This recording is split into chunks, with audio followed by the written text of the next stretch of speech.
namba ile ambayo imetangazwa na tume haifiki ile idadi ambayo ilikuwa ikivumishwa na wapotoshaji. Mwisho kabisa, Jaji Chande Othman alizungumza kwamba idadi inaweza kuongezeka, lakini hatutarajii kuwa wingi kwa kiasi hiki kwa sababu alizozieleza Jaji Chande Othman. Tumeona idadi ni watu 518, ikiwa wanaume takriban 97%, wakati wanawake ikiwa ni 5%, wakati wanaume ikiwa ni 94 point kadhaa, approximation inakuwa 95. Kwa tunaona ni kwa namna gani ripoti inakuja kutuletea matukio au taarifa za kweli ambazo tulikuwa tukizisubiri kwa muda mrefu. Lakini si tu kuuawa kwa ndugu zetu ambao walipoteza maisha kutokana na vurugu zile, lakini pia tume imeainisha namna gani taifa limepata hasara za kiuchumi kutokana na matukio ambayo yametokea Oktoba 29, ikiwa mali binafsi za watu, hasara iliyopatikana ni karibu 71.2%, wakati mali za serikali au mali za umma patikana hasara za 28.8%. Kwa tunaona jinsi gani ripoti ilivyokuwa imesheheni kila nukta na kila eneo. Na kwa binafsi, sehemu ambayo ilikuwa imenifanya nisubirie kwa hamu ripoti hii ni kwa taarifa ambazo pia nilikuwa nimegewa na wadau mbalimbali, hasa na watu ambao ninawafahamu wakinielezea kadhia tofauti zilizotokea maeneo mengi, na ni kuhusiana na swala la vyombo vya ulinzi kufanya matukio ya kushambulia baadhi ya watu katika maeneo ambayo si ya vurugu, na hasa tarehe 30 na 31. Tukio lile lilikuwa linanipa mawazo sana, kuona je, kuna watu ambao wako kwenye vyombo hivi ambao wanahujumu au wanaihujumu serikali ili ionekane mbaya. Lakini kwa hiki ambacho kimezungumzwa na tume kimenipa relief, na kuona sasa ikiundwa hii tume ya kusimamia haki ya jinai haya yaliyofanywa, tunaweza sasa tukapata majibu na kujua kiini cha nini kilikuwa kinafanywa na baadhi yao hao watu ambao wanalalamikiwa kwenda kuwadhuru watu, tena sio katika maeneo ambayo yalikuwa na vurugu. Kwa hiyo naamini tume inayofuata ambayo itashughulikia uvunjifu wa haki hizi ambazo zilikuwa zimetekelezwa na baadhi ya watu ambao mimi nadhani hawakuwa na nia njema na serikali yetu, walikuwa wakitamani haya madhila yaliyotokea waichafue serikali yetu, basi tunaweza tukapata majawabu mazuri. Lakini pia tume imebainisha na imeeleza mambo kadha wa kadha ambayo yalikuwa yakitia hofu wananchi, na wakabainisha ya kweli yapi na ya uongo ni yapi. Lakini katika mambo ya uongo ambayo tume imejaribu kueleza umma, ni moja ya mambo ambayo yalikuwa yakizushwa kwamba kuna makaburi ya halaiki maeneo ya Kinondoni kwa Kondo. Tume imejaribu hadi kupeleka wataalamu kuchunguza kama je, kweli kuna hayo makaburi ya halaiki, lakini imebainika kwamba ni uongo na mambo ya kuzusha ambayo yalikuwa yanatengenezwa na watu tofauti kwa maslahi yao. Lakini kuna nukta muhimu ya kujifunza baada ya ripoti hii kupokelewa, kutokana na geopolitics ya dunia inavyoelekea. Tunaona maeneo tofauti na kutokana na migogoro tofauti ambayo inaendelea sehemu tofauti duniani, tuna la kujifunza. Ikiwa kuna msemo wetu maarufu wa wazee wetu wa wahenga ambao unasema mwenzako akinyolewa wewe tia maji. Kutokana na hili tulilolipitia, basi kuna haja na sisi ya kujifunza. Kuna cha kujifunza katika haya yaliyotokea. Nikirecall kutokana na nukta muhimu ambayo Rais Samia Suluhu Hassan wakati amekabidhiwa ripoti hii na Jaji Chande Othman aliposema tuna mambo kadha ya kujifunza na tumejifunza kutokana na mapito haya ambayo tumepita. Alisema kubomoa ni rahisi kuliko kujenga.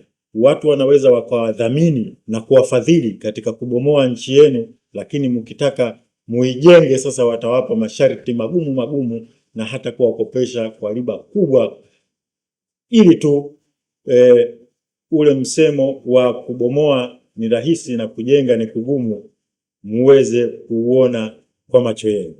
Na hata aliponukuu ile kauli ya hayati Nelson Mandela, basi ni vitu vya kuvizingatia sana. Nirudi katika nukta yangu ambayo nilikuwa naeleza namna siasa za kimataifa na mambo tofauti yanayotokea ulimwenguni, sisi kama Watanzania yanatufundisha nini? Tunaona yanatufundisha somo la uzalendo. Mfano wa kwanza ambao umetokea ni siku mbili zilizopita hapa, tumeona watu ambao walikuwa wakiamini kwamba mambo ambayo wanayafanya katika nchi ya Afghanistani wakisaidiana na nchi maarufu tu ya Marekani, jinsi walipokuwa wakitoa taarifa na mambo kadha, jinsi ya kudhoofishana wao kwa wao. Leo hii wale walikuwa wakitoa ushirikiano huo na nchi hiyo wamechukuliwa kutoka Afghanistan na kupelekwa mpaka Qatar. Lakini leo hii Marekani imefikia hatua ya kutaka kuwaambia warudi katika nchi yao, wakaishi wakapambane na wenzao kadri watakavyoweza, ama la basi wapelekwe wakawe wakimbizi. Hiyo nukta ya kwanza. Lakini pia vita ya Mashariki ya Kati, kuna somo ambalo Waajemi wanatufundisha nini umuhimu wa kuipenda nchi yako. Ukiipenda nchi yako inakusababisha wewe watu washindwe kukuingilia kwa lolote. Kwa hiyo wananchi wakiwa wanashikamana na kuwa wamoja, hamna mtu yeyote ambaye anaweza kuwadhuru.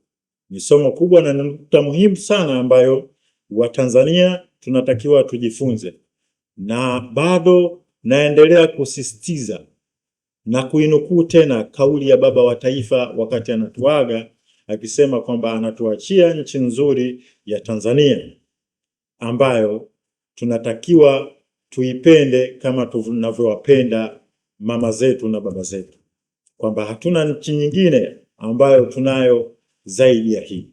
Hivyo basi mapito haya ambayo tumeyapitia basi yatujenge na kutufanya watu ambao tumeelimika zaidi na tusirudi kule tulikotoka.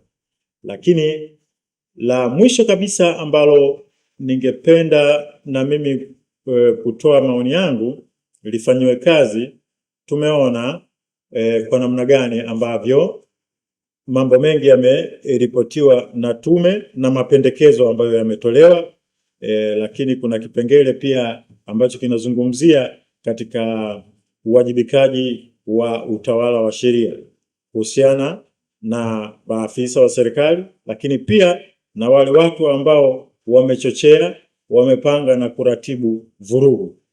Angalau tunafahamu Daktari Samia Suluhu Hassan ni mtu rahimu na ni mpole, mwenye msikivu, mwenye kutokupenda vurumai na purukushani na watu. Tulishuhudia kwenye Oktoba waliofanya vurugu na kuingia mitaani, vijana wale walitokea kusamehewa kwa sababu walifanya wasioyajua.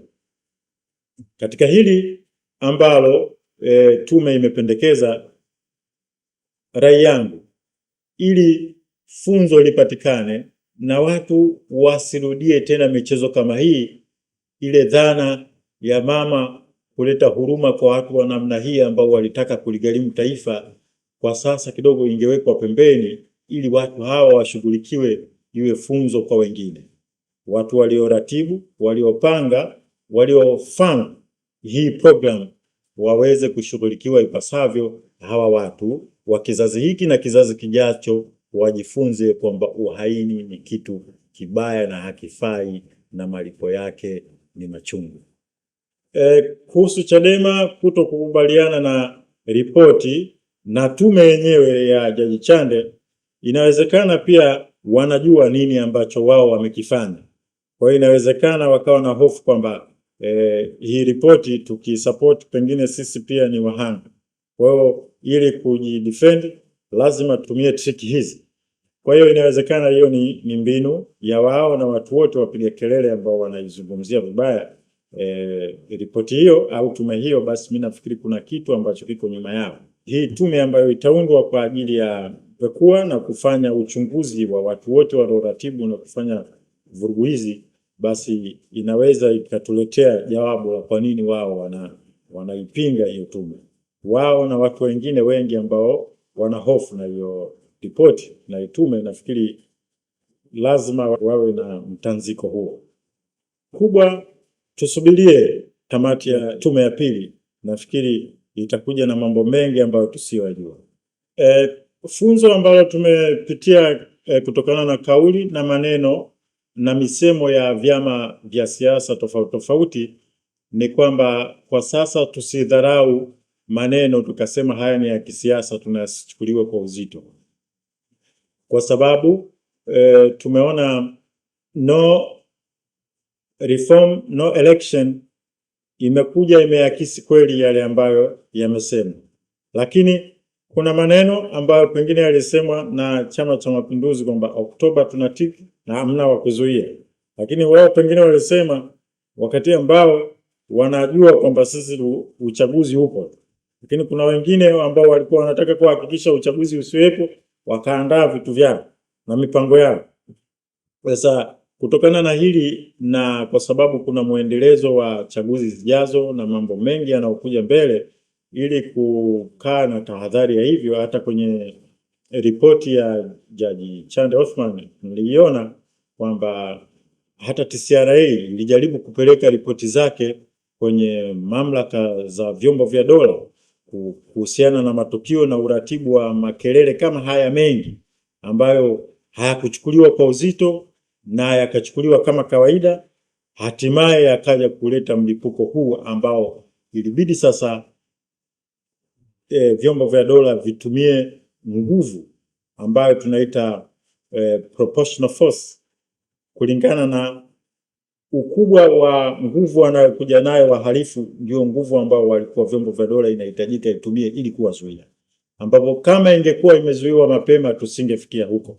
Sasa ili kuto kuchukulia poa kila neno linalosemwa, nafikiri tuanze kuweka taratibu za kufuatilia maneno hata madogo madogo yanayofanywa au yanayosemwa na kuyadhibiti, na pia ikiwezekana katika kanuni zetu pia za uchaguzi na sera zetu, basi tunaweza tuka adopti kama ilivyokuwa Zanzibar, vyombo vya ulinzi vianze kupiga kura ya mapema, ili tapofika siku ya uchaguzi wao wasidili tena na uchaguzi, kwa sababu kura zao zitakuwa tayari zitapigwa.